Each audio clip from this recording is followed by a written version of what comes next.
எல்லாருக்கும் வணக்கங்க. நம்ம இந்த வீடியோல எதை பத்தி பார்க்க போறோம் அப்படின்னா, நம்ம தமிழக மக்கள் வந்துட்டு பல பல வருஷமா நம்ம வந்துட்டு என்ன பண்ணிருக்கோம் அப்படின்னா, அந்த துப்புரவு பணியாளர்கள் மற்றும் சேவேஜ் கிளீன் பண்றவங்க, அதாவது சாக்கடையை வந்துட்டு கிளீன் பண்றவங்களுக்கு நம்ம வந்து ஒரு அநீதி இழைச்சிட்டு இருக்கோம். அதை பத்தி தான் நான் உங்ககிட்ட பேசணும்னு சொல்லி எனக்கு ரொம்ப நாளா என் மனசுல ஓடிட்டு இருந்த ஒரு ஆதங்கம் இருந்தது. அதுதான் இந்த வீடியோல வந்து பேசி ஆகணும் அப்படின்றதுக்காக இந்த வீடியோ ஷூட் பண்றேன். உலகத்துல இருக்கக்கூடிய துப்புரவு பணியாளர்களுக்கு பாத்தீங்க அப்படின்னா ப்ராப்பரான ஊதியம் வழங்கப்படல. அவங்களுக்கான எந்த ஒரு ப்ரொவிஷன்ஸும் அரசாங்க தரப்புல இருந்து கொடுக்கப்படல. நம்ம தமிழகத்தில் இருக்கக்கூடிய மக்கள் யாருமே அவங்கள ஒரு மனிதராகவே கன்சிடர் பண்றது இல்ல. நீங்க நல்லா யோசிச்சு பாருங்க. என்னோட எச்சில், அதாவது இப்ப நான் இருக்கேன் அப்படின்னா என்னோட எச்சில ஒரு முறை கீழே துப்பிட்டேன் அப்படின்னா அந்த எச்சில் வந்து திரும்ப நானே டச் பண்ண மாட்டேன். அப்படி இருக்கும்போது எச்சில் பண்ணி ஒரு சில பொருட்களை கீழே போடுறோம். அந்த பொருட்கள் எல்லாத்துமே ப்ராப்பரான ஒரு கை கிளவுஸோ அல்லது மாஸ்கோ இதெல்லாம் அவங்க வந்து வியர் பண்ணாம அந்த பொருள் எல்லாம் சுத்தம் பண்ணி எடுத்துட்டு போய் அவங்க வந்துட்டு கிளீன் பண்றாங்க. பட் அவங்களுக்கான ஊதியம் வந்து ப்ராப்பரா நம்ம கொடுக்குறோமா தமிழக அரசு வந்துட்டு அப்படின்னு பாத்தீங்க அப்படின்னா கிடையாது. ஒரு நாளைக்கு வந்துட்டு 719 ரூபாய் அப்படின்ற அளவுல தான் கொடுக்குறோம். இது வந்துட்டு அந்த ஊதியம் வந்துட்டு சரியான ஒரு ஊதியமா? நீங்க தயவு செஞ்சு தமிழக மக்கள் இந்த வீடியோ பாக்குறவங்க வந்துட்டு நீங்க கொஞ்சம் யோசிச்சு பாருங்க. நம்ம வந்துட்டு இப்ப நான் இருக்கேன், என்ன கூப்பிட்டு ஒரு 1000 ரூபாய் 2000 ரூபாய் சம்பளம் கொடுக்குறேன், இங்க இருக்க குப்பையை கிளீன் பண்ண அப்படின்னா நான் கிளீன் பண்ணுவேனா? நான் தப்பா சொல்லலைங்க, என்னை மிகைப்படுத்தி நான் சொல்லிக்கல. நார்மலா, அதாவது தமிழ்நாட்டில் இருக்கக்கூடிய ஒரு படிச்சவன் அல்லது வந்துட்டு ஒரு ப்ராப்பரா ஒரு ஒர்க்குக்கு போயிட்டு இருக்கவங்களை கூப்பிட்டு ஒரு துப்புரவு பணியாளர் செய்யக்கூடிய ஒர்க்கை நீங்க செய்யுங்க அப்படின்னா செய்வீங்களா? செய்ய மாட்டோம். ஏன்னா நம்ம வந்து பிரெஸ்டீஜ் ப்ராப்ளம்னு சொல்லுவாங்க. ஒரு சில பேர் வந்துட்டு எனக்கு அந்த ஸ்மெல் பிடிக்கல அப்படின்னுவோம். ஃபர்ஸ்ட் அந்த மாதிரி கேட்கறவங்க கிட்ட நம்ம சண்டைக்கு போவோம். ஆனா அதையும் ஒரு தொழிலா நினைச்சு இங்க பலாயிரம் குடும்பங்கள் வந்துட்டு ஒர்க் பண்ணுது, பல மக்கள் அதுல வேலை செய்யறாங்க. அவங்களுக்கான ப்ராப்பரான ஒரு ஊதியம் வந்துட்டு தமிழக அரசு இன்னைக்கு வரல வழங்கல. அவங்களுக்கு வந்துட்டு தனியார் மையத்துக்கு எடுத்து கொடுக்கறன்னு சொல்லி போராட்டம் பண்ணவங்களை அடிச்சு கையை உடைச்சு பெரிய பிரச்சனை வந்துட்டு டிஎம்கே கவர்மெண்ட்ல பண்ணாங்க. ஓகே, டிஎம்கே கவர்மெண்ட்ல பண்ணீங்க அப்படின்னு பார்த்தா இப்போ வந்துட்டு டிவிகே கவர்மெண்ட் வந்துருச்சு. தமிழக வெற்றி கழகம் வந்த பின்னாடியும் அவங்களுக்கான ஊதிய உயர்வை பத்தி யாருமே பேச மாட்டிருக்கீங்க. உங்களுக்கு ஒரு 700 ரூபாய் சம்பளத்துக்கு ஒருத்தன் போடுற குப்பை, அதாவது ஒரு துப்புரவு பணியாளர் வந்துட்டு என்னத்தை எடுக்கிறாரு? ஒரு ஆண் யூஸ் பண்ணக்கூடிய கானத்துல இருந்து ஒரு பெண் யூஸ் பண்ணக்கூடிய நாப்கின்ல இருந்து அனைத்து பொருட்களையும் அவர் வந்து அவரோட கையால வச்சு வாடுறாரு. ஒரு குழந்தை வாந்தி எடுத்ததாகட்டும், ஒரு குழந்தை மோஷன் பண்ண அந்த பேம்பஸை கழட்டி போடுறதாகட்டும், நம்ம என்ன கழிவுகள் போட்டாலும் அந்த கழிவுகளை வந்து சுத்தம் பண்ணி நம்மள சுத்தம் பண்றவங்க, அதாவது நம்ம கிட்ட இருக்கக்கூடிய அசுத்தங்களை எடுத்துக்கிட்டு இந்த நாட்டுக்கு நன்மை செய்யறவங்க, அவங்களுக்கான ஒரு அங்கீகாரத்தையும் ஒரு ப்ராப்பரான ஒரு ஊதியத்தையும் இந்த தமிழக அரசு வழங்குதா அப்படின்னு பார்த்தா அப்படின்னா வழங்கல. இது ஏன் இப்படி பண்றீங்க? இது ஒருத்தர் கூட பேச மாட்டீங்க. அவங்களுக்குன்னு யாருமே இல்லையா? துப்புரவு பணியாளர்களுக்கு அப்படின்னு சொல்லிட்டு ஒரு ப்ராப்பரா ஒரு இதை செஞ்சு கொடுக்கணும் அப்படின்னு சொல்லிட்டு எந்த ஒரு அரசியல்வாதிக்கும் தோணாதா? உங்களுக்கு ஓட்டுக்கு அவங்க தேவை, உங்க நாட்டை சுத்தம் பண்ண தேவை. பட் ஆனா அவங்களுக்காக எதையும் நீங்க செய்ய மாட்டீங்க. சார், நீங்க வந்துட்டு இப்போ முன்னாள் முதல்வர் ஸ்டாலின் ஆகட்டும் அல்லது இங்க இருக்கக்கூடிய அமைச்சர் பெருமக்கள் ஆகட்டும், இப்போ கரண்ட்ல இருக்கக்கூடிய தமிழக வெற்றி கழகத்தின் முதல்வர் திரு விஜய் அவர்கள் ஆகட்டும் அல்லது வந்து இங்க இருக்கக்கூடிய அரசு ஊழியர்கள் ஆகட்டும், அதாவது காவல்துறை, ஆசிரியர் பெருமக்கள், அடுத்தது பாத்தீங்க அப்படின்னா கலெக்டர், தாசில்தார், இங்க இருக்கக்கூடிய அரசு ஊழியர்கள் யாரோ ஒருத்தரோட பிள்ளைய போயிட்டு இந்த மாதிரி துப்புரவு பணியாளர் ஒர்க்கை வந்து நீங்க செய்யுங்க அப்படின்னா செய்வீங்களா? நீங்க அலோவ் பண்ணுவீங்களா? என்ன ரீசன்? அதாவது உங்க பையன் யாராச்சும் ஒருத்தன் போய் அந்த மாதிரி ஒரு கீழே இருக்க குப்பைகளை வந்துட்டு நீங்க கிளீன் பண்றீங்க அப்படின்னா நீங்க அலோவ் பண்ணுவீங்களா? பண்ண மாட்டீங்க. அப்படி இல்ல, அந்த குப்பைகளை போட்டு வச்சிருக்கக்கூடிய அந்த குப்பை தொட்டி பக்கத்துல போனாலே அவங்க குழந்தைங்களை என்ன சொல்லுவீங்க? அங்க போவாதப்பா, அங்க வந்துட்டு குப்பைகள் இருக்குது, நமக்கு ஏதாச்சும் டிசீஸ் எதுனா வந்துடும் அப்படின்னு சொல்லி பேசுவீங்க. ஆனா அந்த குப்பையில கடந்து வேலை செய்யறவங்க, இப்ப நீங்க யோசிச்சு பாருங்க, வீட்டு கழிவுகள் ஆகட்டும், அதாவது ஒருத்தர் ஆக்சிடென்ட் ஆயிருக்காரு அப்படின்னா ஒரு அடிப்பட்ட காயத்தை சுத்தம் பண்ற அந்த பஞ்சுகள் ஆகட்டும், அவருக்கு யூஸ் பண்ணக்கூடிய நீடில்ஸ் ஆகட்டும், அவருக்கு ஒரு குளுக்கோஸ் போடுறாங்க அப்படின்னா அந்த எவ்ரிதிங், அதாவது மெடிசன் கழிவுகள் ஆகட்டும், அனைத்தும் வந்துட்டு அந்த குப்பை தொட்டிக்கு தான் போகுது. அந்த குப்பை தொட்டியில இருந்து ஒருத்தர் வந்துட்டு அந்த குப்பையை கிளீன் பண்றாரு அப்படின்னா அவருக்கு எவ்வளவு இன்ஃபெக்ஷன் வரும், எவ்வளவு பிரச்சனை வரும். அதெல்லாம் தாங்கி ஒருத்தர் வேலை செய்யறாரு அப்படின்னா அவருக்கான ப்ராப்பரான ஊதியத்தை இந்த அரசாங்கம் வழங்குதான்னு பாத்தீங்க அப்படின்னா கிடையாது. ஏன் இந்த மாதிரி பண்றீங்க? உங்களுக்காக இப்போ ஒரு ஆசிரியர் வந்துட்டு பாத்தீங்க அப்படின்னா ஒரு மேல்நிலைப்பள்ளி ஆசிரியர் வந்து மாதம் 2 லட்சம் ரூபாய் ஊதியம் வாங்குறாரு. ஆனா ஒரு துப்புரவு பணியாளர் வந்து மாதம் 20,000 ரூபாய்க்கு வந்துட்டு போராட்டம் பண்ணி கேட்கறாங்க. அதையும் கொடுக்க மாட்டேன்னு சொல்லிட்டு தனியார் மையத்துக்கு எடுத்து கொடுக்கணும்னு சொல்லி அந்த துப்புரவு பணியாளர்களை அடிச்சு துன்புறுத்தி அவங்க கை காலை உடைக்கிறீங்க. ஏன் சார் இந்த மாதிரி பண்றீங்க? அடித்தட்டு மக்கள் வயிற்றுல மட்டும் தான் அடிக்கிறீங்க. இந்த தமிழ்நாட்டில் இருக்கக்கூடிய ஒரு மக்கள், அதாவது ஒரு இண்டிவிஜுவல் இதை பத்தி பேசுறீங்களா? யாரும் கண்டுக்கிறது கிடையாது. ஏன் அப்படின்னா ப்ராப்பரா, அதாவது அதுக்கு ஒரு மக்கள் இருக்காங்க, அவங்க கிளீன் பண்ணிடுவாங்க.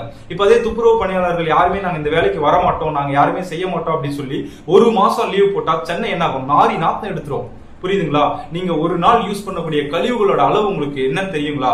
இப்போ எத்தனை டன் கழிவு வேஸ்டேஜ் வந்துட்டு வருது. நீங்க காய்கறி ஆகட்டும், அடுத்தது உங்க வீட்டுல சாப்பிட்டு போடுற குப்பைகள் ஆகட்டும், இந்த மாதிரி பல லட்சம் டன் வந்து ஒரு நாள் வந்து துப்புரவு பணியாளர்களாக கிளீன் பண்ணப்படுது. அது நீ கிளீன் பண்ணல அப்படின்னா நம்ம தமிழ்நாடு என்ன நிலைமைக்கு போகும்னு யோசிச்சு பாருங்க.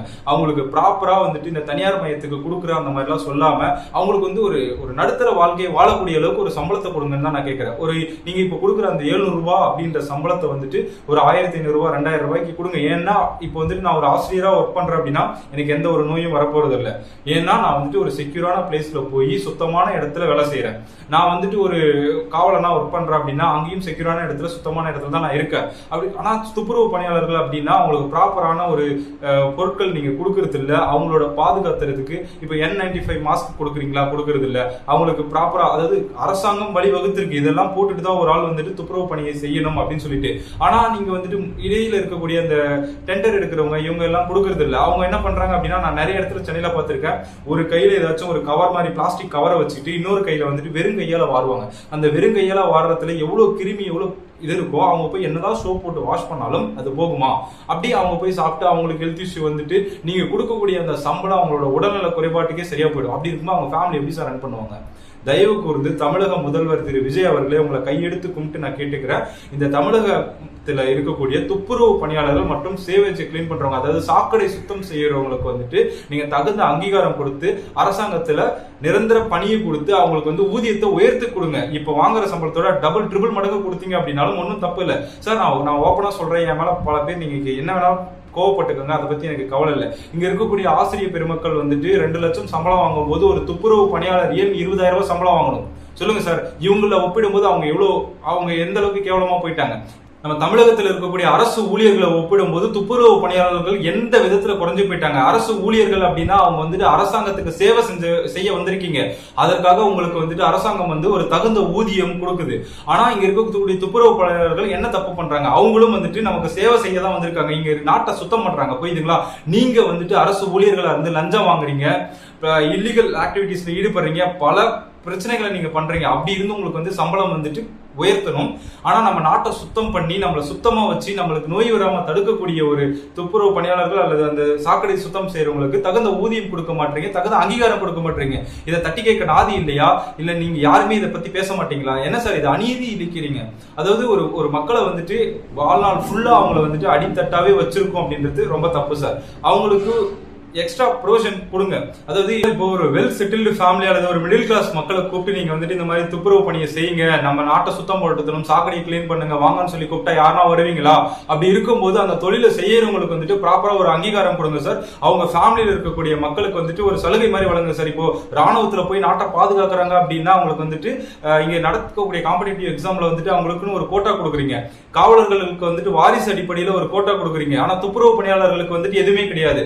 அந்த மாதிரி ஏன் சார் இந்த மாதிரி பண்றீங்க? அவங்க வந்துட்டு நாட்டை கிளீன் பண்ணி நம்மளை சுத்தபத்தமா வச்சிருக்காங்க. அவங்க இல்ல அப்படின்னா பல ஆயிரம் நோய்களால நம்ம பாதிக்கப்பட்டு நம்ம நாடே இல்லாத அழிஞ்சு போயிடும். அப்படி இருக்கக்கூடிய ஒரு தூய்மையான ஒரு பணியை செய்யறவங்களுக்கு வந்துட்டு ப்ராப்பரான அங்கீகாரம் கொடுத்து அவங்களுக்கு வந்துட்டு தயவு செஞ்சு நான் கேட்கறது ஒரு 2-3 கோரிக்கை தான். அவங்க ஃபேமிலியில இருக்கவங்களுக்கு வந்துட்டு நீங்க வந்துட்டு ஒரு இடஒதுக்கீடு கொடுங்க. அரசாங்க பதவியில் இருக்கக்கூடிய பரீட்சைகளுக்கு எழுதும் போது காம்படிட்டிவ் எக்ஸாம் போறாங்க அப்படின்னா அவங்களுக்கு இடஒதுக்கீடு கொடுங்க, அவங்களுக்கு சம்பளத்தை உயர்த்தி கொடுங்க, பணி நிரந்தரத்தை பண்ணுங்க, அவங்களுக்கு பென்ஷனை கொடுங்க, அவங்களுக்கு தகுந்த பாதுகாப்பு பொருட்களை கொடுங்க. தமிழக அரசாங்கத்தை நான் கேட்கிறேன், நீங்க வந்துட்டு இந்த துப்புரவு பணியாளர்களுக்கு வந்துட்டு டெண்டர் விடாதீங்க. டெண்டர் விடுறவன் என்ன பண்ணுவான் அப்படின்னு பாத்தீங்க அப்படின்னா, அவன் பணம் சம்பாதிக்கிறதுக்கும் அவன் வந்துட்டு லாபம் சம்பாதிக்கிற நோக்கோட மட்டும் தான் பார்ப்பான். ஒரு கை க்ளோஸ் வாங்கினா நமக்கு 10 ரூபா செலவாகிடுமோ, ஒரு மாஸ்க் வாங்கினா 5 ரூபா போகிடுமோ, ஒரு ஷூ வாங்கி கொடுத்தோம் அப்படின்னா ஒரு 200 ரூபாய் போயிடுமோ ஒவ்வொருத்தருக்கு அப்படின்னு சொல்லி தான் அவனோட மென்டாலிட்டி இருக்கும். தயவு செஞ்சு அரசாங்கம் வந்து டைரக்டா அந்த துறையை நீங்க உங்க கட்டுப்பாட்டுக்குள்ள வச்சுக்கிட்டு அவங்களுக்கான பாதுகாப்பு உபகரணங்களை வழங்கி அவங்களுக்கு வந்துட்டு சம்பள உயர்வு கொடுத்து அவங்களுக்கு பணி நிரந்தரம் பண்ணி அவங்க குடும்பத்துல இருந்து வரக்கூடிய, ஏன்னா நாட்டை சுத்தப்படுத்தி அவங்க நமக்கு சேவை செய்ய வராங்க, எந்த ஒரு எதிர்பார்ப்பும் இல்லாம அந்த மக்களுக்கு வந்துட்டு காம்படிட்டிவ் எக்ஸாம்ல வந்துட்டு இடஒதுக்கீடு வழங்குங்க. அவங்கள கொஞ்சம் பாதுகாத்துக்கோங்க. தயவு செஞ்சு நான் கேட்கிறேன். சார் இப்ப நீங்க சென்னையில இருக்கீங்க, சென்னையில இருக்கக்கூடிய மக்களை பார்த்து நான் கேட்கிறேன், நீங்க வந்துட்டு ஒரு டஸ்ட்பின், அதாவது குப்பை தொட்டி பக்கத்துல போய் நம்ம நிக்கும் போது எவ்வளவு பேட் ஸ்மெல் வருது. நீங்க யோசிச்சு பாருங்க, நம்ம மக்கள் யாராச்சும் வந்துட்டு சுய அறிவோட நம்ம மக்கள் நடந்துக்கிறாங்களா அப்படின்றத நீங்க கொஞ்சம் யோசிச்சு பாருங்க. நம்ம ஒரு ஐஸ்கிரீம் வாங்குறோம், அப்படியே ஒரு பஸ் ஸ்டாண்ட்ல நின்றுட்டு இருக்கோம் அப்படின்னா அந்த ஐஸ்கிரீம் அப்படியே பேப்பரை விரிச்சு கீழே போட்டுட்டு சாப்பிட்டு வந்துடும். ஒரு யூஸ் அண்ட் த்ரோ வாங்குறோம் அப்படின்னா அதுல தண்ணி ஊற்றி குடிச்சிட்டு அப்படியே கீழே போட்டுரும். ஒரு வாட்டர் கேன் எதோ வேணாலும் இருக்கு, ஒரு பிஸ்கெட் பாக்கெட் வாங்குறோம் அப்படின்னாலும் அதுல இருந்து வரக்கூடிய நெகிழி வந்து அங்கேயே பிரிச்சு கீழே போட்டு வந்துடும். அங்க வந்து எத்தனை பேர் பான்பராக் போட்டு எச்ச துப்புறான், ஆன்சோ போட்டு எச்ச துப்புறான், அவனோட வாயில நார்மலா எச்ச துப்புறான், அதுல பல இடத்துல போயிட்டு வந்து அவன் மெரிக்கிறான், எல்லாத்தையும் பண்றான். அதை வந்துட்டு அங்க, அதாவது நீங்க தமிழகத்தில் இருக்கக்கூடிய எல்லா பேருந்து நிலையத்திலும் பாருங்க, எல்லா இடத்துலயும் டஸ்ட்பின் இருக்கும். ஆனா நீங்க வந்து பாருங்க, ஒரு நாளைக்கு ஒரு பஸ் ஸ்டாண்ட்ல வந்துட்டு 1 லட்சம் பேர் புழங்குறாங்க அப்படின்னா அதுல வெறும் 1000 மக்கள் மட்டும்தான் அவங்க வாங்கக்கூடிய பொருள்ல இருந்து வரக்கூடிய கழிவுகளை வந்துட்டு, அவங்க யூஸ் பண்ணக்கூடிய பொருட்கள் இருந்து வரக்கூடிய கழிவுகளை வந்து ப்ராப்பரா வந்துட்டு டஸ்ட்பின்ல போடுறாங்க. ரிமைனிங் இருக்கக்கூடிய 99,000 மக்கள் வந்து பாத்தீங்க அப்படின்னா அந்த ஒரு ரவ கூட பொறுப்புணர்வு இல்லாம பேருந்து நிலையங்களாகட்டும் எந்த இடத்துல வேணாலும் குப்பைகளை அப்படியே தேவையில்லாத இடத்துல வீசிட்டு போயிடுறாங்க.